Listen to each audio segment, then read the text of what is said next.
Hey, why don't we get started? Thanks tonight for joining the EOT speaker series again.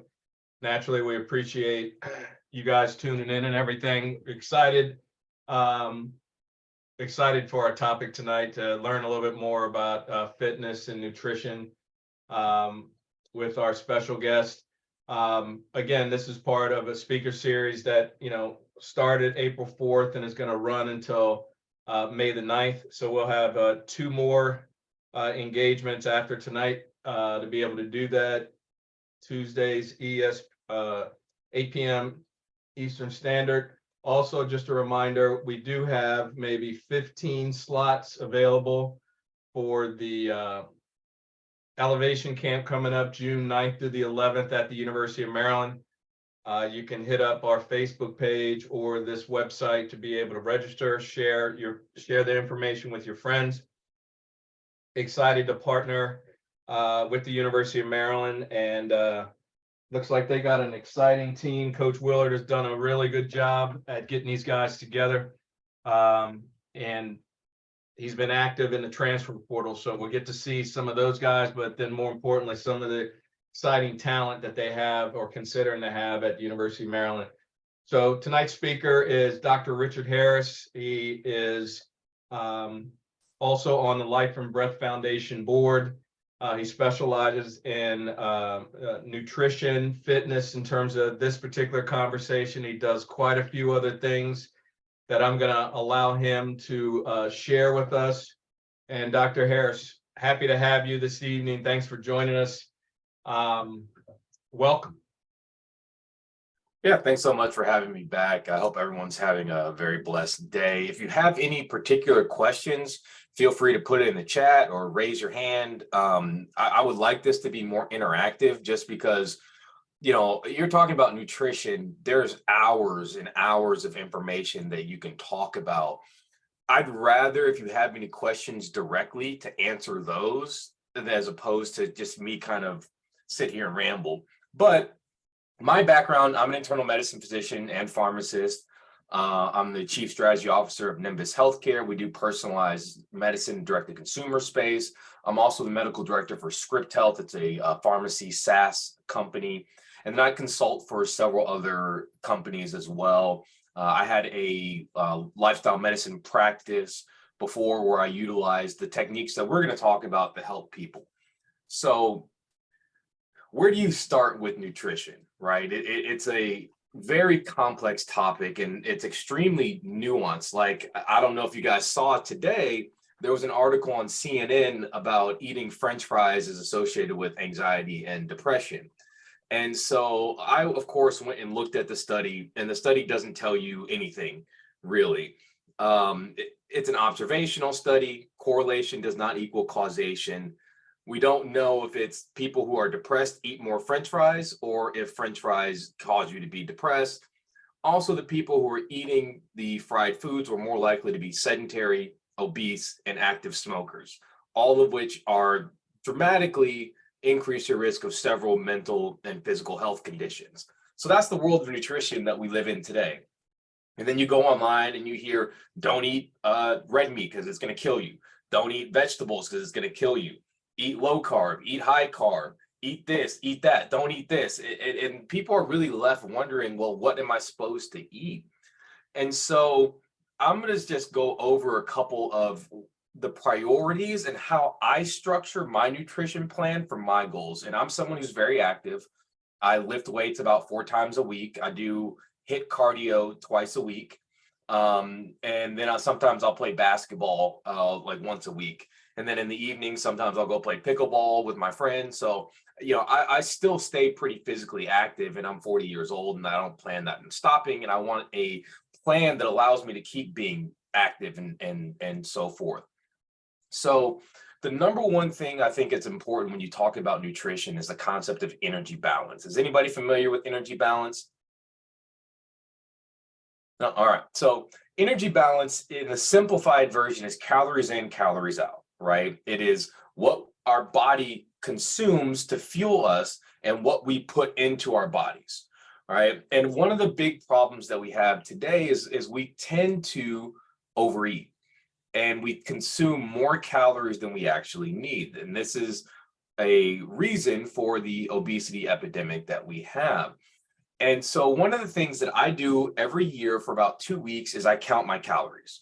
And I'm not saying that everyone needs to count calories, but I do this because portion sizes here in America are massive. When you go outside of the country, portion sizes are a lot smaller. Here, it's very easy to overeat.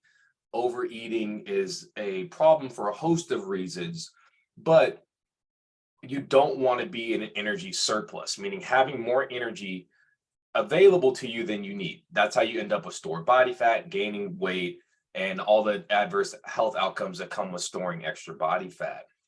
So energy balance is just that. Calories, it's the energy we intake, the energy we expend. And it's important to know these things, not exactly, but in relative. So I went and got my metabolic rate tested. And basically, you breathe out into a device, and the device looks at how much carbon dioxide you're breathing out and the rate at which you're breathing out, and you can determine how many calories you're burning. You can even determine something called respiratory quotient. Are you preferentially burning carbohydrate or fat? And you can look at this in a rested state or a state where you're exercising. A lot of athletes do this, so they know how to fuel themselves, when they're at rest, and how to fuel themselves before games. So I know approximately how much I'm burning per day. I know how much I'm exercising, and that equates into, how much total energy I'm expending. I know my body weight, that equates my lean mass, that equates, all of this matters. And then I will look at every year for 2 weeks, how much am I intaking? I will count every single calorie that comes in my body. And the reason I do that is because it's easy to start creeping, meaning your portions will start to get larger and larger. You'll start to eat more, you'll start to snack more. And then that weight gain seems to come out of nowhere, but it wasn't out of nowhere. So that helps keep me honest and keep me on my plan. 2 weeks every year, every single thing I put in my body. And so now I have a pretty general idea based upon, sizes. Like I'll use the size of my fist, like a handful of rice, or a banana, or the meat I get is in the same packages, right? So I know the size of it. I know about approximately how many calories that is. And so that allows me to maintain where I want to be as far as my body composition, my lean muscle, my body fat.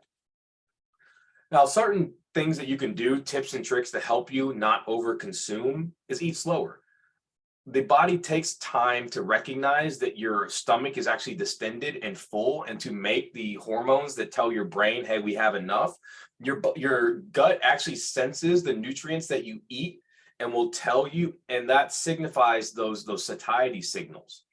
And so when you eat slower, it allows your body to catch up, and those signals to catch up and tell you you're full. In fact, studies show that people who sip water with meals and eat slower will eat about 100 less calories per meal. So that's a way that you can help regulate your intake. Another thing is eating your fiber and your protein first. That'll help you feel more full. We're going to talk about in a minute about how much fiber and how much protein. But those are the things that I prioritize whenever I make a meal. I think about, where am I getting my protein first? Am I getting enough protein? And then second, where's my fiber? And those are the kind of the hierarchy for when I prioritize a meal. Now, how much protein, how much fiber should you be eating? For most people, I recommend about 0.8 grams per pound of protein. And that's enough to maintain lean muscle, to not lose lean muscle. If you're actually trying to gain muscle, you may need to eat a little bit more, but 0.8 is a good place to kind of start and go from there. And then how much fiber? So if you look at Americans' consumption of fiber, which is mostly from fruits and vegetables, right? Legumes and nuts have some fiber in them as well. But on average, the average American, or the amount of people who eat enough fruits and vegetables, about 10% of Americans eat enough vegetables, 14% eat enough fruit per day. So how much fruit and vegetables should you be eating per day? About 3 cups of each. So that's what I aim for, about 3 cups of fruit, 3 cups of vegetables per day. All right. And if you do that, you're probably going to get more fiber than what's actually recommended. So the recommendations for fiber are 14 grams of fiber per 1,000 calories you eat. I eat about 2,300 calories per day. My basal metabolic rate's about 1,900 based upon my activity level. I probably burn another 300 or 400 a day. So my total energy expenditures around 23 to 2,500 calories. And so I typically eat about 40 to 50 grams of fiber a day. And if you want to know how important fiber is, there was a recent study, a meta-analysis that came out that said for every 5 grams of fiber you eat, your risk of anxiety and depression goes down by 5%. So that's strikingly significant, especially given all the mental health problems that we're having in this country right now. Another good thing about fiber is it feeds your gut bacteria. Your gut bacteria love it. It takes it and turns it into short chain fatty acids, chief of which is called butyrate. I love butyrate. Butyrate feeds your gut cells. It's anti-inflammatory. People who have diseases like Alzheimer's have lower butyrate levels in the brain. And so this is why fiber is important for not only our mental health, but our physical health, our gut health. Fiber intake helps us regulate blood sugar. Fiber helps us with cholesterol. So it's like things like psyllium husk. I take some psyllium husk in my protein shake every day, like 5 grams, just for overall gut health, help with cholesterol.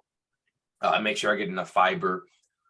Fiber also helps with the toxins that we eat. It helps sequester them. It helps them pass through the GI tract so they're not absorbed. So really, one of the best things that we can do as far as our nutrition is making sure that we're getting enough fiber per day. Now, some people are sensitive to certain fibers. Some people get a lot of gas as the body ferments fibers. These people may need, maybe some digestive enzyme support, or you can try something called low FODMAP fruits and vegetables. These are fruits and vegetables that they don't ferment as easily. That fermentation process is where our bacteria digesting things that we can't digest. And sometimes that can create a lot of gas in people and lead to some bloating and stomach upset. So sometimes people who don't tolerate certain fibers can tolerate the low FODMAP, FODMAP foods. And then, you can always do a trial and error with food sensitivities. Well, I get asked all the time about food sensitivity testing. None of it's actually really worthwhile. The best thing is do a food journal. If you keep track of when you have symptoms and then look back at your journal and be like, oh, I ate this within the last 4 days. Maybe it was this. And I was able to really narrow down. I have IBS. I've had it since I was a kid. I was really able to narrow down my triggers based upon keeping a food journal. And I realized I had certain thresholds, like I can only eat so much gluten before I go over a threshold.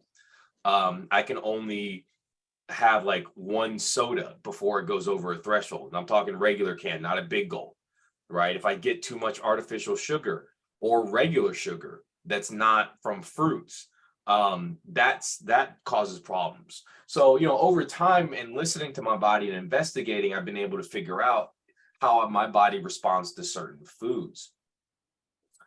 Now, we've talked about protein, how much protein to get, and that's important for maintaining muscle mass. And as people who are highly active, you really want to be sure you're maintaining your muscle mass. As we get older, sarcopenia or loss of muscle mass is a big problem. If you're not doing something about it, and we'll talk about this in a minute, you can lose up to 8 to 10% of your muscle mass per decade. And so that's associated with development of neurodegenerative diseases like Alzheimer's, cancer, heart disease, cardiovascular disease, diabetes, falls. Not many people know this, and this is something that's quite staggering. Let's say that you're a 65-year-old dude and you fall and break your hip. There is up to a 40% chance that you'll be dead in a year from that. And one of the major contributors to that is loss of muscle mass as we age. So it is important to maintain that protein intake to make sure that we're maintaining our muscle mass as we get older. Now let's talk about carbohydrates. right? This is something that I get asked all the time. Low carb, high carb, which one's better? The answer is it depends on your goals, it depends on what you're training for, and it depends on just you. So I personally respond better to a lower carbohydrate plan and limiting my carbohydrates to mainly fruits and vegetables. I don't eat a lot of grains. I don't respond well to a whole lot of grains. Now, I'm not saying grains are bad. Whole grains are associated, whole grain intake is associated with less cardiovascular disease, less diabetes. I believe less cancer, as certain types of cancer as well. So I'm not saying that whole grains are bad. I just don't respond well to them. Now, some people will say that lower carbohydrate diets are better for everyone, and they're not. So how much carbohydrate intake you should get really depends on your activity level. If you have moderate activity, you want to shoot for about 2 to 3 grams of carbohydrate per pound. If you have high activity, this is people who like their jobs are physical, they're working all day, maybe recreational athletes, that type of thing, 3 to 4 grams per pound per day. And intense activity would be like professional athletes, people whose job it is to work out every single day. They may need 4 grams per pound per day or more. And these results can be, they can be individualized based upon your tolerance and how do you feel. Now, there is some evidence that low carbohydrate diets impair anaerobic performance. And what do I mean by anaerobic performance? Anaerobic performance is your quick, fast twitch type activity. It's your power activity. It's jumping, it's deadlifting, it's sprinting, right? It's short, quick bursts of energy. And this uses glucose. It uses sugar that's stored in your muscles, glycogen. We all have about 2,000 calories or more worth of glycogen, of stored sugar in our bodies at one time. And so the studies show a neutral or slightly negative effect of lower carbohydrate intake, like ketogenic type carbohydrate intake, on anaerobic performance. On aerobic performance, so let's cross country running, long distance running, endurance activities, the studies show a neutral to slightly beneficial effect to low carbohydrate diets. Now, why is that? Because when you're doing endurance activity, you're mostly burning fat. And we're going to talk more about that in a minute when we talk about the fitness section. So another thing as far as nutrition goes, and I think the most important thing, because you see a lot of disordered eating now, people are so afraid to eat stuff, right? They're terrified to eat a potato chip. They're terrified to drink a soda, right? Any food can be part of a nutritious plan as long as you have a plan and you're not overeating. You're still consuming your fruits and vegetables. You're getting enough protein. I eat cake. I eat pizza. I eat donuts. I eat Snickers bars, right? It's just not every day, multiple times a day. So I follow the 80-20 rule. 80% of your total caloric intake, and we talked about, how to calculate that and how to be aware of that, should be from single ingredient whole foods, things that you don't need a label for, things that are very minimally processed. And what do I mean by minimally processed? Things that, like, let's say you get a bag of cauliflower that's been chopped up. That's minimally processed, or diced vegetables, or frozen fruit, canned goods, right? Those are things that have been minimally processed. So 80% of our total caloric intake per day should be single ingredient whole foods that are minimally or not processed. That could be, fish, chicken, turkey, legumes, nuts, seeds, all different kinds of vegetables. You want to try to vary the colors of the fruits and vegetables that you're eating. So sometimes I'll go to the store, I'll pick something yellow, I'll pick something orange, I'll pick something green, I'll pick something red, because the different colors mean different nutrient profiles. You want to eat the rainbow is what I tell people. And then as far as meat goes, there's a lot of questions about, is meat bad for you? Is meat inflammatory? There's no evidence that meat is as part of a well-rounded nutrition plan is inflammatory. In fact, there was just a study that was done recently that showed that there were some beneficial outcomes to eating pork along with eating regular fruits and vegetables, seeds, all that kind of stuff. Don't fear meat. Now, you want most of your meat to be unprocessed meat. You know what I mean by unprocessed, not things like salami or hot dogs, stuff like that. You know, we're talking unprocessed meat. That's what you want 80% of your meat intake to be. 20% could be hot dogs, pepperoni, salami, that kind of stuff. You know, there's nothing wrong with, if you need to get extra protein in, to grab a protein shake or eat some deli meat. I go for the minimally processed deli meat, right? The stuff that's been oven roasted. That's typically what I get. The stuff that doesn't have, you know, nitrite or nitrates in them. Nitrites in them, not nitrates. Nitrates are actually good for you. So that's the type of deli meat I keep around. And if I know I need a snack, I'll grab some deli meat, I'll grab some pistachios, and I'll grab some dried fruit. You know, so because you're busy and, you know, I don't really like things spoiling, I use a lot of frozen vegetables. I use a lot of dried fruit. I use like deli meat as a quick snack, and I use protein shakes, you know, just to make sure I'm getting in my protein. So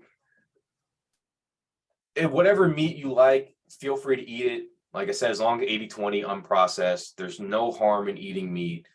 And in fact, the optimal diet for humans is probably omnivore. Now, you can be vegan and be healthy. You just have to supplement a lot of stuff. So it's a lot easier. The more you exclude categorically any type of food from your nutrition plan, the more you have to supplement and the more likely you are to run into nutrient deficiencies. Why does that matter? Because as it stands in the standard American diet, 65% of our food intake is ultra processed foods.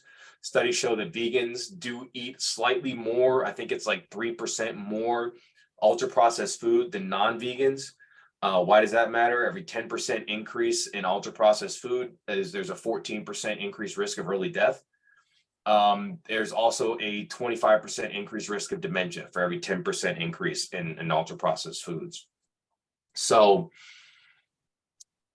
again, whatever meat you like, feel free to eat it. I eat red meat like 2 to 3 times a week, which equates to about 2 out of the 21 or 22 meals I eat per week.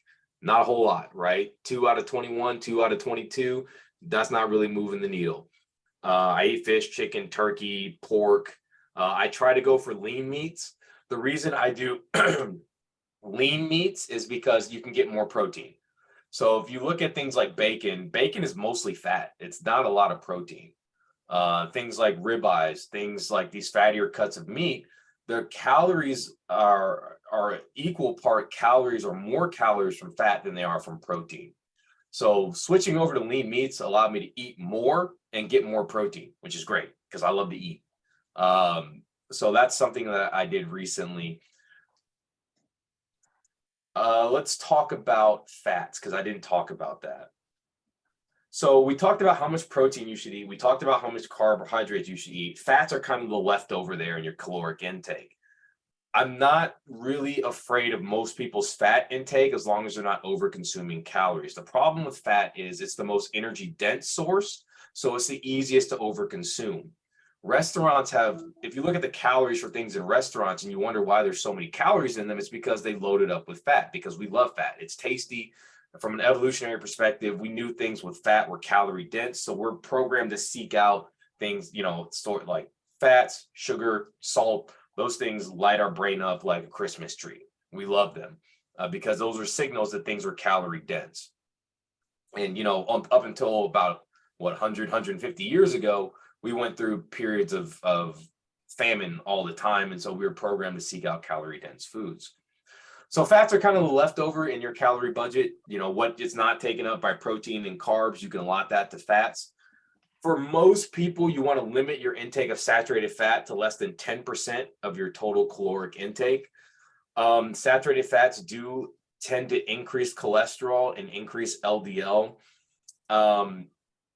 There's a lot of controversy about LDL. LDL-C is causal for cardiovascular disease. It's not the most important marker. Apolipoprotein B is the most important marker. That's a whole different conversation for another day. But if you're someone whose cholesterol numbers are a little bit elevated, whose LDL is a little bit elevated, you may want to try to replace your saturated fat, which is like your animal fats, coconut oil, butter, ghee, with like mono and polyunsaturated, olive oil, avocado oil, nuts, seeds, those types of fats. And then really be careful with how much oil you're using when you're cooking. I use like a tablespoon. A tablespoon of olive oil or avocado oil has 120 calories. So if you're not being careful and you just drizzle your oil, like dump a bunch of butter on your food, it can make it really easy to overconsume. So that's an area to really pay attention to. Omega-3s, you want to make sure you get in omega-3s. Meat sources are better. So beef has omega-3s, chicken, eggs have omega-3s if they're pasture raised. Grass-fed has more nutrients and more omega-3s than conventional if you can afford it. If you can't, that's fine. Get the conventional stuff. Other sources of omega-3s, of course, fish, fatty fish, salmon, tuna, halibut, sardines if you're one of those crazy people who like sardines, anchovies if you're one of those crazy people that like anchovies. Those are good sources of omega-3s.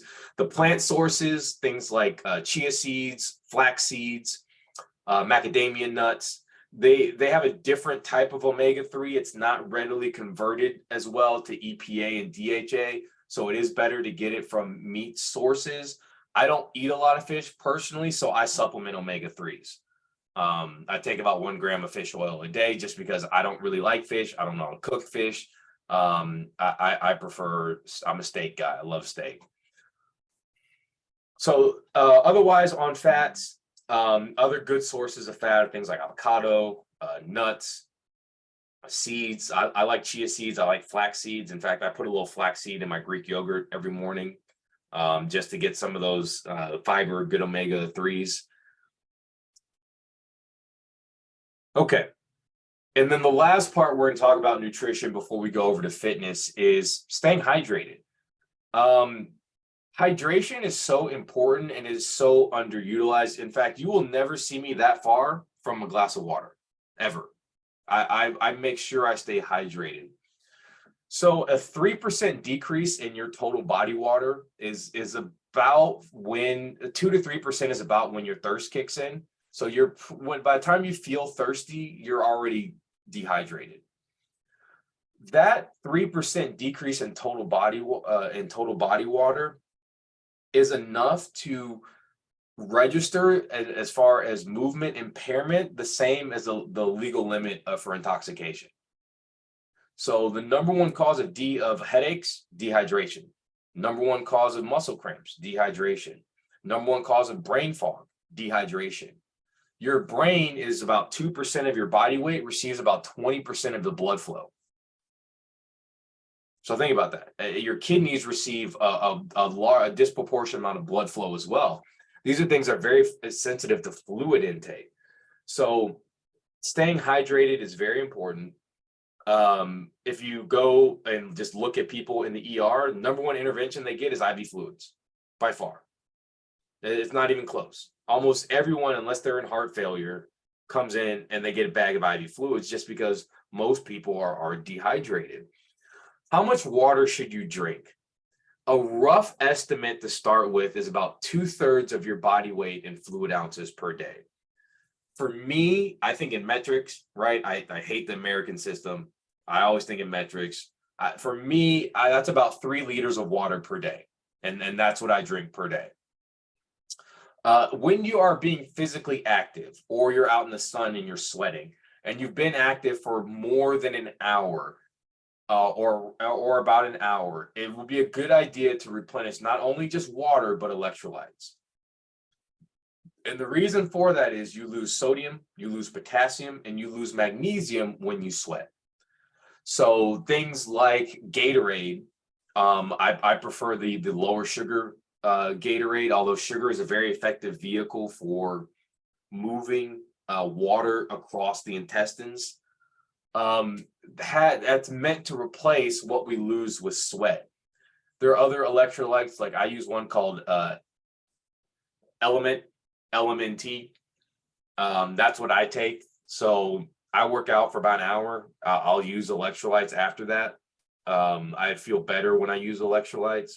So you can kind of play with it, see how you feel when you're exercising, and see how, but it definitely, you want to consider or should consider replacing electrolytes if you've been at it for more than an hour. I know the games are long, what, about 2 hours on average, right? So that's something where you're going to want to consider replacing electrolytes after that first hour and after that second hour. How much can vary by person, but you can use an indication of how you feel. Are you craving salty stuff? Are you tasting like metal? Or look at your urine. Your urine should be light yellow. Your kidneys are very exquisitely sensitive to fluid intake. I can't tell you how many urine samples I've gotten from people and it's like brown. And I'm like, you don't drink any water, huh? And they're like, well, how do you know that? I don't drink much water. Your urine is brown. It's not supposed to be that color. It's supposed to be light yellow. That's a good indication that you're drinking enough water. Okay. So let's transition over to fitness. Unless anybody has any questions specifically about nutrition, I guess it would be a good time to stop and answer questions. Hey, Dr. Harris, Richard, take a look at the Q&A or the chat. Question from Martin. I think you might have covered some of it. Martin, is there anything special that you wanted to ask? You can come off mute and everything and engage. Yeah, thanks, guys. You definitely did touch on a lot of it. I was just kind of wondering, like, what some of your biggest advice would be for promoting healthy digestion, whether it's, definitely big no-nos or definitely include, maybe any advice on some natural supplements, schedule of eating, like anything outside of like, making sure you get the water, making sure you get the fiber, and like staying active and moving and things like that. Yeah, definitely. You definitely want to, water is very important to moving food through your gut. Fiber can help. Overeating is a big problem with getting your gut distended and then slowing down like the transit through. So that's a big problem with digestion is people just tend to overeat. So maybe breaking your meals into smaller, more frequent meals if you're feeling like you're having digestive issues. You also want to get checked out for a couple things. You want to make sure you don't have pancreatic insufficiency. It's not uncommon to where the pancreas doesn't make as much of the digestive enzymes that it should. That's a simple enough fix that you can take some extra digestive enzymes. My wife is one of those. She has a mild pancreatic insufficiency, so she gets a lot of GI issues when she doesn't take her digestive enzymes. The food journal, of course, seeing how you respond to different foods, because again, I had a client who loves strawberries, right? Nobody who knows anything about nutrition is going to tell you that strawberries are bad for you. But she had horrible acid reflux and we connected the dot. It was a strawberry. She was insensitive to strawberries. So she stopped eating strawberries every day and her acid reflux went away. She's been struggling with acid reflux for 20 years. And it was something that simple, right? So those are tips to help with digestion. Things like ginger can help with digestion. Things like tea. So I like drinking like a green tea after I eat, just kind of to help with digestion. Some people, you don't want to, and happens if you feel like a lot of distension, minimize your fluid intake with meals. Right? Just have sips, not a whole lot of fluid with meals, because that fills up that space as well. Exercise is very important for moving the gut. We know that. You mentioned that. So those are just some of my general tips to aid with digestion. And of course, eating primarily whole foods will help a lot with digestion. Your body handles those foods a lot better than the ultra processed foods. Thanks a lot. That was good. You're welcome. Yeah, I don't see the Q&A chat, but I know I sent it directly to Sean. That's my mistake. Okay. Yeah. Oh, no problem. And how does sleep interact with food intake? Yeah, so in general, you don't want to eat within 2 to 3 hours of going to bed. And why is that? when we eat, you need to spend energy to make energy. There's something called the thermic effect of food.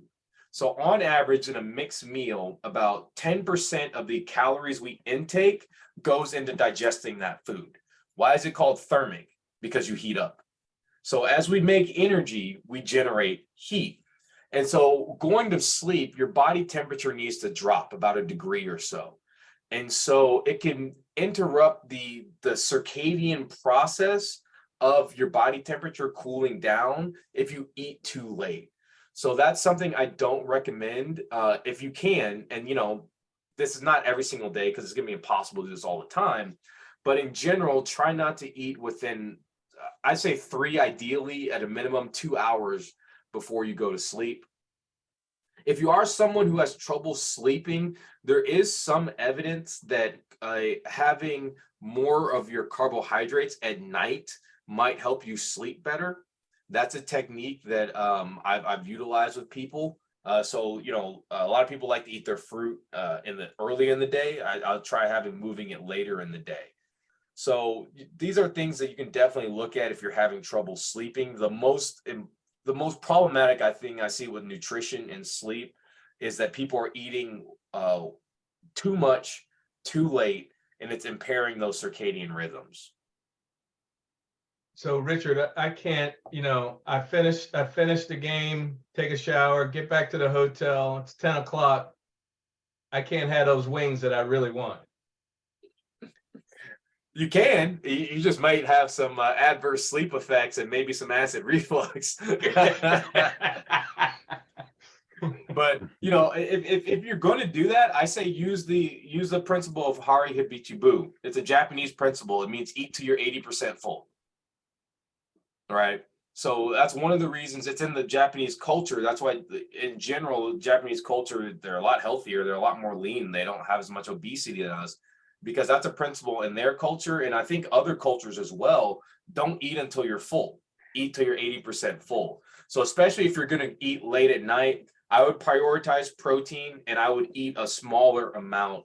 Maybe just take that day for a calorie deficit as opposed to overeating and messing with my sleep. Yeah.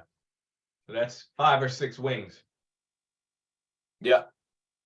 Which is that's plenty of protein, right? I do that maybe with a side of a little fruit, maybe some chamomile or lavender tea, right? Something that's going to help induce some GABA to help me sleep, and go from there. So a lager wouldn't help that. So the main reason I cut down my alcohol intake significantly, my Oura Ring. I saw the numbers when I sleep. My sleep data is absolute garbage when I drink. Like, it is night and day worse.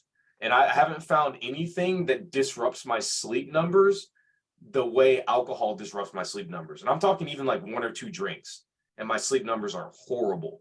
So that's a main reason why I've limited my alcohol intake. Plus, I'm almost 40. Like, I'm trying to make sure my next 40 years feel as good as the past 40 years. So that's kind of my main goal right now.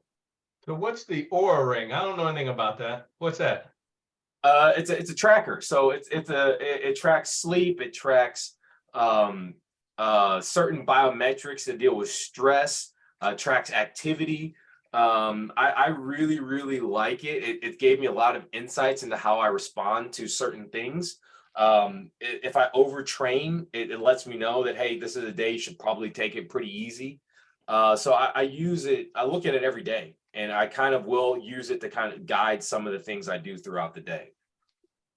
We were thinking about going into a partnership with them, and now I think we're going to do that. Get some of these referees. It's pretty awesome. So they did a pilot study with COVID, and I remember when they were doing the study, I got a notification from my Ring, and it said, "Hey, we think you're sick." And I said, "I feel completely fine. What are you talking about?" 2 days later, I was not fine. I had COVID. Wow. And so they did this study, and they found that the Ring was based upon looking at your temperature, looking at heart rate, looking at heart rate variability, looking at sleep. that they were able to put together an algorithm that predicted very well the onset of COVID infection. Because what happens when you get sick, for most things, you get infected days before you start feeling bad. You start feeling bad once the virus reaches a certain level and your immune system ramps up enough to fight it. But that happens sometimes a week before you start feeling sick. So, that was pretty interesting thing with the ring. Wow. I like it. Yep. Well, I guess we can touch briefly on fitness. I know we're running out of time, so I'll make this quick. When I look at fitness, I think of 4 pillars to fitness: stability, strength, aerobic, and anaerobic performance. Those are the 4 pillars on how I structure my workouts. And they've changed over time. When I was younger, I did a lot of performance. What does that mean? A lot of sprints, a lot of power, a lot of those types of activities, because I was playing sports. And then I got really interested in powerlifting. Nowadays, I don't do as much peak stuff. I still do some high intensity training. I still do some really heavy lifting, but it's not most of the time. So I use the 80-20 rule when it comes to aerobic versus anaerobic exercise. So 20% of the time I do anaerobic exercise, which is, I'm lifting heavy, I'm doing sprints, I'm doing high intensity training. The other 80% is me doing, I'm not lifting so heavy. I'm going at like 60-70% of my one rep maximum, which is, you're feeling like you're exerting yourself, but you feel like you could push that weight out all day, right? Like you hit 10 reps and you're like, man, I could have done another 15 reps, right? So you want to do both depending on your sport. For you guys, you definitely want to hit that zone 2 type cardio, that endurance type cardio. So zone 2 cardio is basically looking at 60-70% of your maximum heart rate. It's the type of cardio where if you're talking to someone on the phone, you can hold a conversation with them, but they would know that you're exercising, right? And that's zone 2 cardio. Zone 2 cardio is very important for endurance. So, you guys you're going for 2 hours, right? You want to make sure you have the endurance to do so, but you're also intermittently sprinting during that time period, right? So you want to make sure that you have the peak performance as well. So doing that 80-20 aerobic, steady state, zone 2 type cardio, 20% zone 5, which is like 90-100% of your maximum heart rate. That's your peak performance. That's your sprinting, so that you're in condition to do both. You can intermittently sprint, but then, when you're jogging up and down the court, you have the endurance to do so. And that zone 2 cardio is also very good for improving energy efficiency, so mitochondrial efficiency.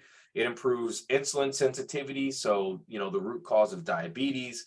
It's also really good for improving how your body uses sugar. So that's kind of my strategy there. Is I do both zone 2 and zone 5 cardio.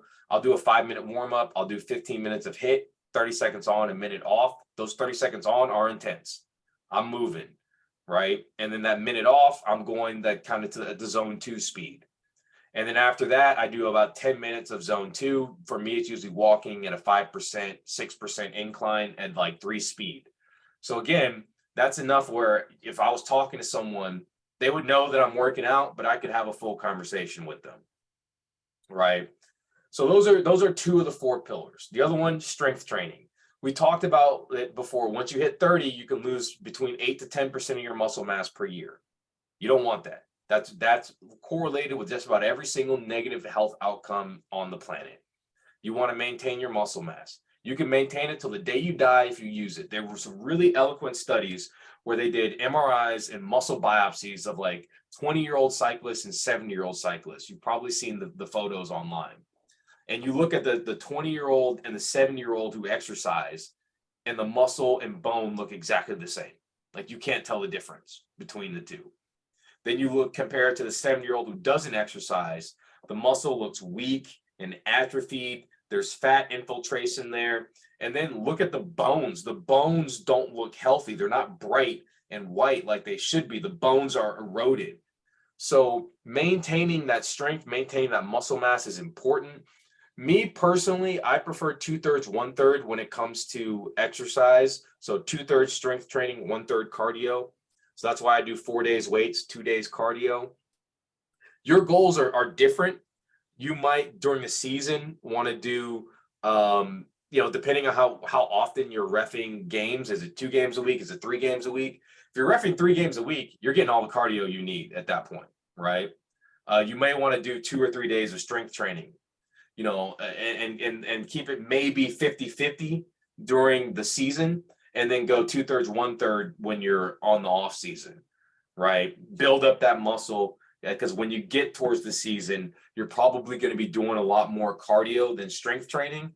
So you can maintain that muscle you built up during the off season and then kind of go just like the professional athletes do, right?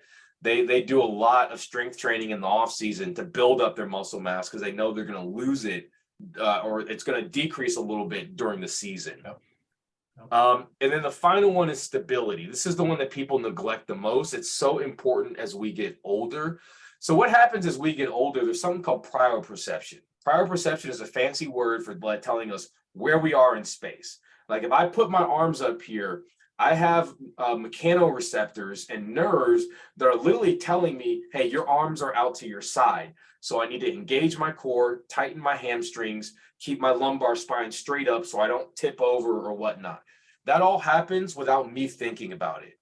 Now, the nerves and the mechanoreceptors and all that does that, they tend to become less efficient as we get older.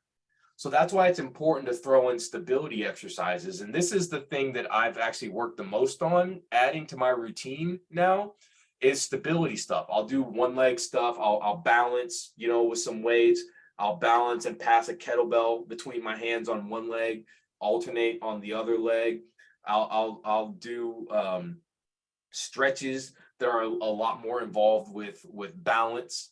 Lean forward, lean back, lean to the side, lean to the other side, one leg, both legs, hop on one leg, do reverses, right? Just trying to help with those mechanoreceptors, make sure they stay good, make sure I can maintain balance. Because there's something called foot speed. And so we all stumble, right? It happens to everyone. It happens to toddlers, happens to middle age, happens to older adults. Now, when you stumble, you want to have the foot speed that you can literally catch yourself, that you can recover so you don't fall. And so that's one of the things that I've done more of lately is working on that stability, because I know for the next 40 years that I'm preparing for, that's going to be important. Any tips for muscle recovery? Yes. So sauna use after exercise can be beneficial, because what it does is when you work out, you get hot and that changes the dynamics somewhat. And one of the reasons that you fatigue is because of that heat threshold, right? So what sauna use does is it allows your body to tolerate more heat. Now, sauna use also increases circulation. We know it improves mood. We know that it helps remove toxins from the body. Sauna use is great. Like it's one of those low risk, low cost, high yield interventions. So I think sauna use is good. If you're really sore, like let's say you're in the season and you got to ref like 3 games and 3 nights in a row, cold therapy is effective for recovery, is effective for reducing inflammation after exercise so you can perform again sooner. That's why a lot of athletes use cryotherapy and cold therapy during the season. You don't want to use it when you're trying to build muscle. So you don't want to, if you're in a muscle building phase, you don't want to do cryo within 6 to 8 hours of a workout because it can impair the anabolic, that muscle building signal. Other tips for workouts. Number one, I've started doing a lot of static stretching after my workout when my muscles are already warm.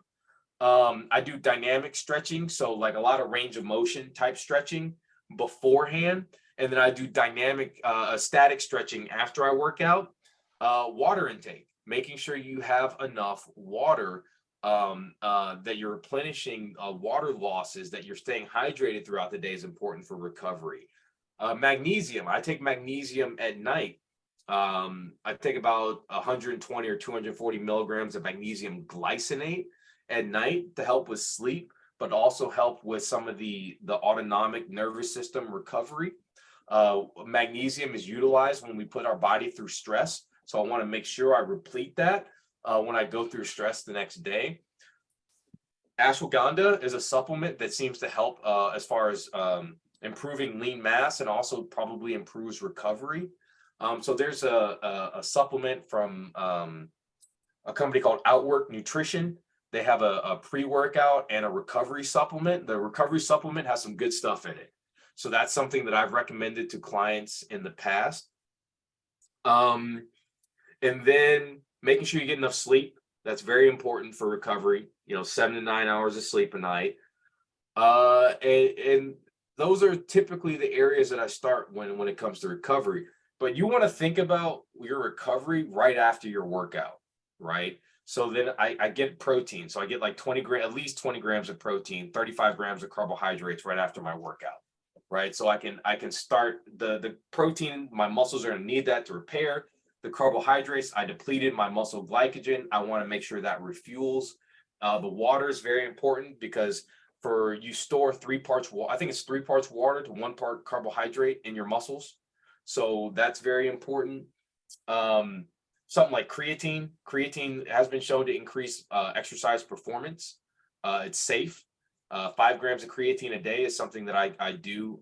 You can do it before or after your workout. Some people get stomach upset with it, so they take it after. So those are some of the things that I think about when I go for recovery. Tips to gain weight. Yeah, I understand this struggle. Like, I graduated high school. I'm 6'1", I was 160 pounds. And I was 150 pounds when I finished the basketball season. So I struggled to gain weight. It was because I was so active. Like, I was playing basketball 6 to 8 hours a day.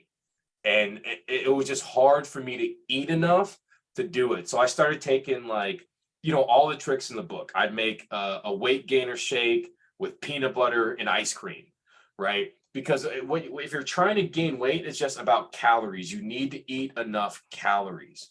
So if you're really, really active, it's going to be taking in supplemental stuff like, mass gainer shakes, ice cream, peanut butter, that type of stuff that's very nuts, like snacking on nuts all the time, because those are very calorie dense. So that's a way that you can gain more body mass. I didn't put on weight until after I finished playing basketball, because I dropped my activity from 8 hours a day to like 2 hours a day, and I was able to finally start gaining weight. Eating before games to increase energy. Yeah, so what you want to do is make sure that you're getting enough hydration and enough carbohydrates before you go to the game. So depending on when you're going to eat, like let's say you're going to eat like an hour before you go and you just want something quick, I would do some fast acting sugars, right? Something that's going to reach your bloodstream pretty quickly. So that's like high glycemic stuff. Even if it's a candy bar, like that's perfectly fine, right? As long as you don't feel horrible afterwards. I know some people would do like those powdered sugar packets, stuff like that. If it's like 4 to 6 hours before a game, which I'd say at least 4 hours before is ideal, because that's how long it's going to take for the food to get out of your stomach, 2 to 4 hours to empty.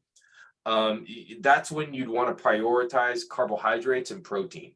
So, things like rice, potatoes, legumes,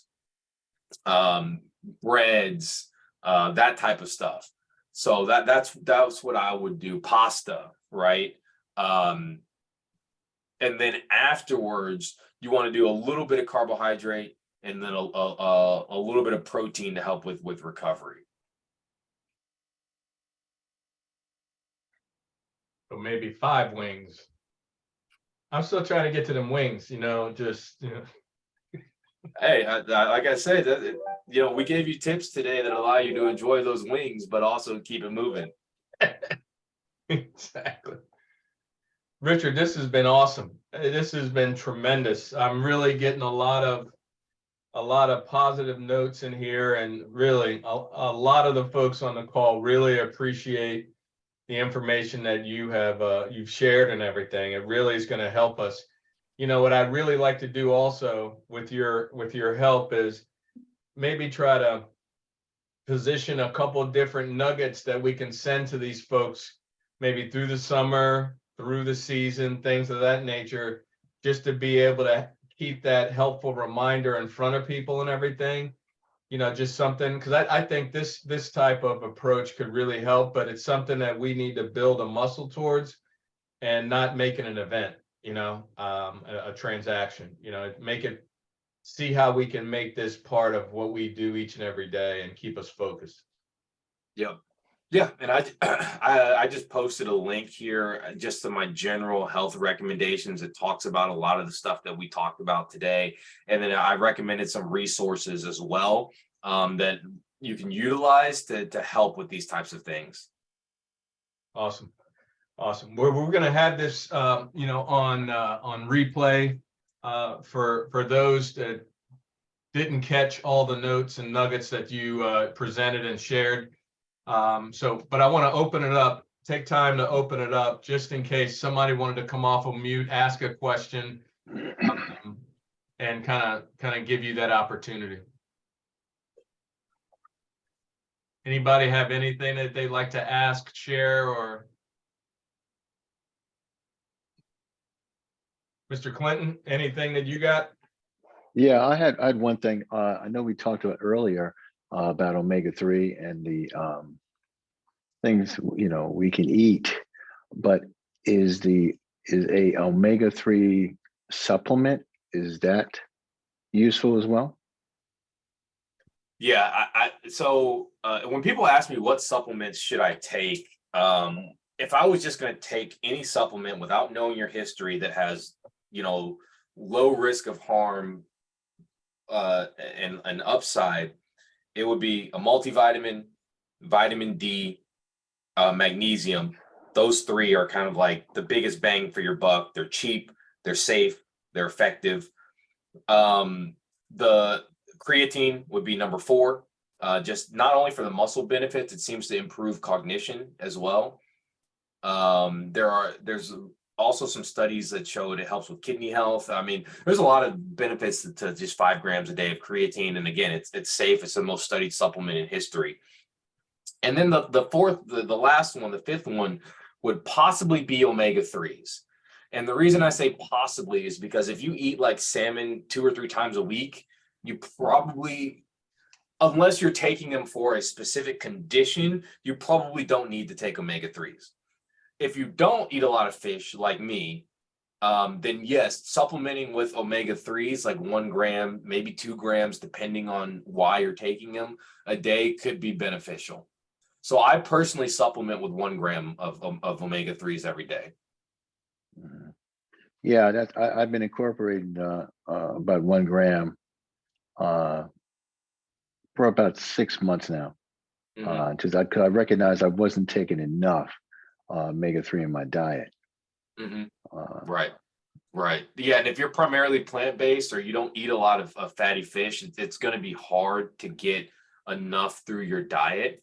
So that's why I take it just, like I said, I never grew up eating fish. I never developed a taste for fish. I've tried, I just don't like it. So I'm not going to force myself to when I can just take an omega-3 supplement. Okay, thank you. Richard, this is wonderful. We really appreciate your time. We're right at the time and everything. You've been an incredible resource for referees and for our program. We really wanted to thank you again for just really sharing all the expertise and an effort just to keep everybody safe, healthy, and on the right track, especially if we try to compete and keep our bodies where they need to be in season and out of season and everything too. So I just wanted to take this time to really thank you again on behalf of the EOT, Bernard and myself. We really appreciate all your time and efforts tonight. Yeah, I thank you guys. I mean, I grew up watching college basketball. I played high school basketball. I went to the University of Texas. Hint, hint. Hook 'em horns. Hook 'em horns. So, you know, maybe I'll see some of you guys there at a UT game if you're in the Big 12 conference or the SEC we're about to be in. So, yeah, thank you guys for your attention. I really appreciate it as a huge basketball fan myself. Awesome. Well, thank you, everyone. We appreciate your efforts. Like I said, each and every Tuesday night, especially for the next two, May 2nd and May 9th, we have two more speakers that are going to be sharing some up-to-date information as you continue to try to improve and stay connected with EOT and everything. We appreciate your support. Hope you guys have a great evening. Keep a watchful eye out for the replay on our website, and we'll see you the next time. Thank you, everybody. We appreciate your help. Dr. Harris, be good. And we'll talk to you guys very soon. Good night.